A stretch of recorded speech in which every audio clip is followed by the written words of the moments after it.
When I say the name Kia, you probably don't think of a brand that's been around for over 20 years and that makes some of the most reliable vehicles in the market. Well, here are two vehicles that represent that change in what Kia is doing right now. This is the Telluride. It is a full-size SUV on par with the Tahoes and the Expeditions of the world. And this is the Kia Sorento. It's a 2021, and it's the new kid to the family. And I'm gonna compare them, and we're gonna decide which one will fit your fam. I'm Mr. Bram, and these are my three kids. Join us in our journey to find the best SUV to fit the fam. I want to thank Sands Kia in Surprise for loaning me the vehicle for today's video. If you're in the market for a new or pre-owned vehicle, check out sandskia.com. They have a huge selection and an amazing staff to help you. Mention Fit the Fam for the best deal on your new Kia. When you look at the size of the Telluride, you expect the infant seat to fit with plenty of room to spare. But with my 6-foot frame comfortable in the seat, the infant seat fits very close to the first row, even with the second row pushed all the way back. Interestingly, with the Sorento, you don't really even notice that the second row is 2 inches closer to the first until you go to pull that infant carrier out and you realize that you're having a hard time fitting your hand between the carrier and the front row.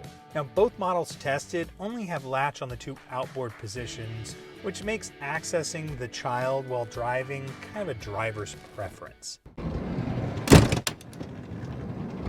Now, there's a clear winner for boosters, and that's captain's chairs. The Sorento does have an easier entry due to its lower entry floor, but because most Telluride buyers are opting for the trim level that already has captain's chairs, that makes the Telluride better for unattended buckling.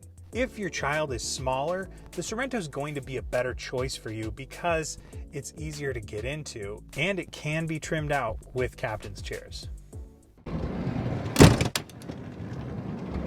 Now, when you start to use forward-facing car seats in these SUVs, it really depends on how many you plan to use. Now, for our family, the Sorento has room for all 3 of my kids, but with the third row up permanently, it makes the cargo area very small and difficult to rely on. But at almost double the cargo room with the third row up and an additional 2 inches in that third row, the Telluride really starts to shine. Unfortunately, as soon as the second row begins to recline their seat, it effectively eliminates this gain. I feel for these types of car seats, the Sorento really has the advantage, mostly due to its ease of entry and its durable seat backs.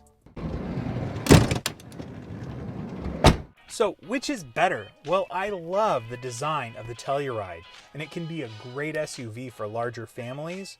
With those larger families comes larger dimensions, and honestly, it's kind of hard to live with day in and day out. I really feel like the Sorento takes this competition.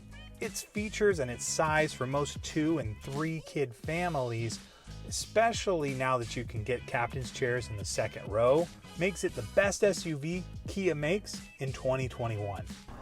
Hey, thank you so much for checking out Fit the Fam today. If this was helpful at all, make sure that you hit the like and subscribe icon right over here. And if you're continuing to shop, over here is a vehicle that's comparable to the one we just reviewed. Again, thank you so much. I'm very fortunate to be able to make videos for you, our Fit the Fam family. Have a good one.